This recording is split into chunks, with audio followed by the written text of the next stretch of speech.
Hey everybody, it's me, Scott. We're talking about GURPS 3rd edition again. Today we're going to do some basic movement rules, just a refresher to show how the miniatures move in this game. Basically use a hex grid.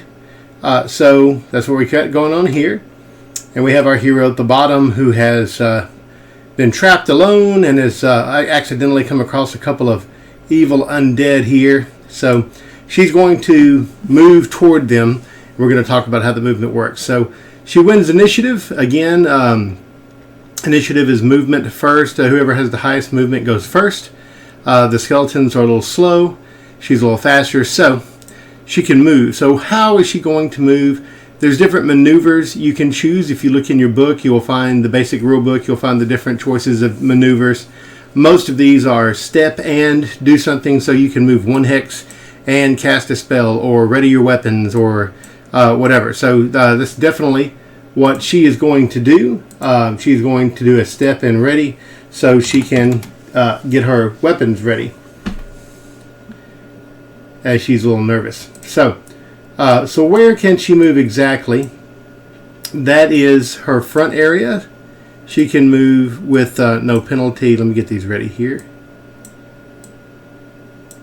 So if she wanted to move forward, which is the normal, she can move into these three areas.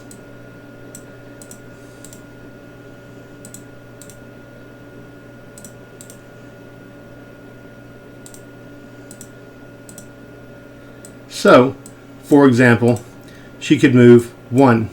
Excuse me, that should be on the map layer. She could move one.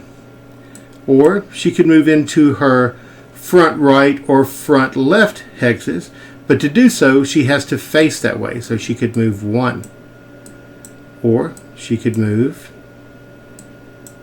one there, depending on which way she is facing. In the case of these miniatures, if you notice, I have her token facing in this little red area, shows which way her facing is. So those are the front hexes and where she can move if she did a one-step maneuver. Again, front, turn and face. One, you get the picture. Alright, so what if she wanted to move here but not change her facing? She wanted to maybe go over here and hide in these caves, maybe try to get away from the undead if they haven't noticed her yet. You can move in that direction and not change facing, sort of sidestepping. If you do, it costs 2 points. So 1, 2, 3, 4, etc. That's how you do that.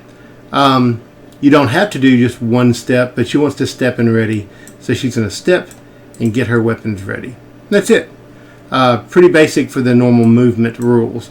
Now, you don't have to move in those hexes. If she wanted to, she could move into these hexes. 1, 2, to her sides.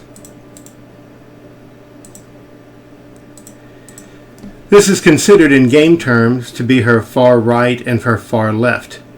Now, she could sidestep into those for the same cost. 1, 2, 1, 2, and still maintain her facing. She could try to move to that hex as a step and maneuver. Once you move, and at the end of that maneuver, you can change your facing any way you want to. So she could turn and face backwards, or now that would be her new facing, for example, to the south. But she could just step back. 1, 2, 1, 2, 1, 1. Easy enough.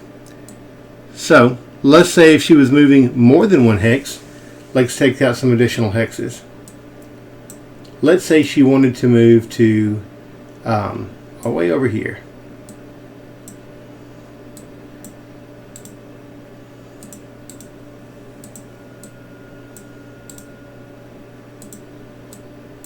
And take the quickest route, that route, if she wanted to. So let's make sure I got these on the right layer. So it's easy enough. She would move 1, 2, 3, 4.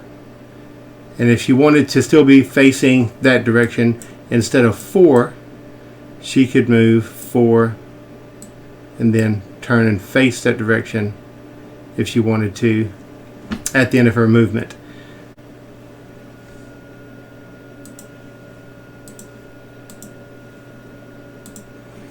So if you look on page 103 of the basic handbook, you'll notice a facing change costs 1 as well. So let's put her back here. We go 1, 2.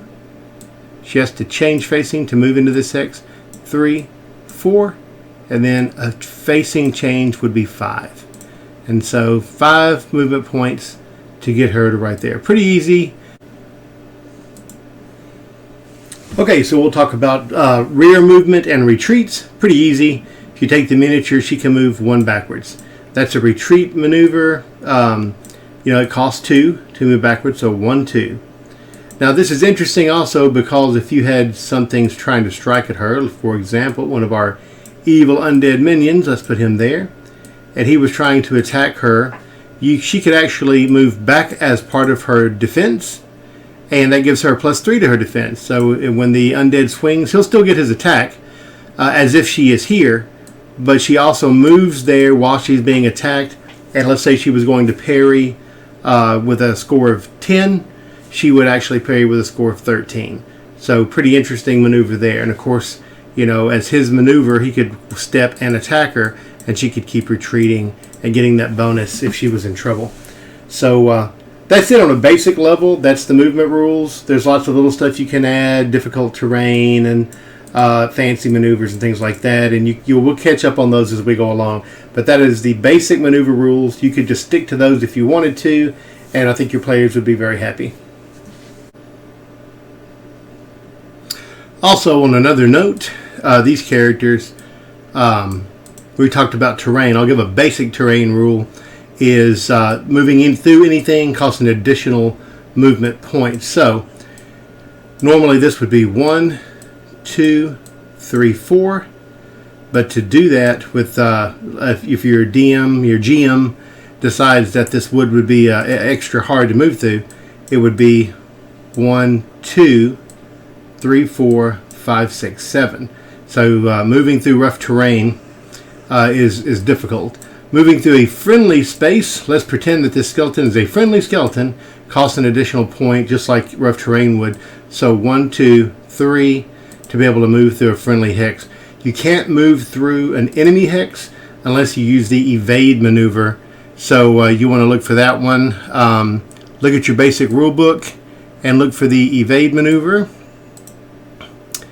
which is found on page 113. Alright, that's it in a nutshell. I don't want to throw too much at you at one time. It's pretty easy, and if you guys have any questions or thoughts, please put them in the comments below. Like and subscribe if you want me to keep coming out with this stuff, this study of the GURPS 3rd edition system, and we will talk to you guys later. Thanks.